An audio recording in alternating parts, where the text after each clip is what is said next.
Objektet shtetërore që prej vitesh apo dekadash nuk përdoren më janë kthyer në një rrezik për banorët që jetojnë pranë tyre. Rasti tipik është ai i godinës së ish postës të kufitare në Gjoricë të Bulqizës. Kjo godinë ka qenë në funksion të policisë kufitare për Maqedoninë e Veriut rreth 20 vite më parë, por ajo është vendosur në fshatin Viçisht, që prej asaj kohe objekti ka ardhur duke u degraduar teksa në fund është bërë rrezikshëm për banorët e kryesisht fëmijët që luajnë pranë saj apo futen brenda. Banorët e Gjoricës kërkojnë marrjen e masave të menjëhershme nga autoritetet përgjegjëse. Ata kërkojnë që objekti të shembet totalisht nga shteti apo Bashkia e Bulqizës në mënyrë që të mos ju rrezikohen fëmijët, duke qenë se objekti ndodhet shumë pranë banesave.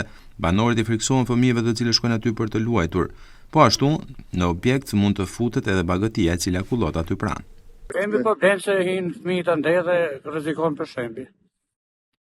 A shem gjitha. Po rrezik për çdo ditë, ja tu shem kret. S'ka pyet asnjë. Këto të shajmë dhe se janë rrezikshme. Kjo është posta kufitare. E hekën nga këtu që në Viçisht, e amortizuar, nuk është e banueshme. Këtë më mirë bën si ta hekim se të rrisin fëmijët në gërmallet e postës. Ai që e ka në tokë nuk ka i mundshëm si ta hekë se ka frikë në shtetin. Edhe shtetin ka frikë se është pronë në shtetit. Po ndesh shteti, ndesh ai që e ka në pronë tokës, që e ka në pronë tokë atë, mirë ta hekin. Se është rrezik për fëmijët, që 20 vjet bile ka më tepër. Ditës që vjen ajo vetëm bin ato muret. Kanë rënë muret krejtësisht në rënë.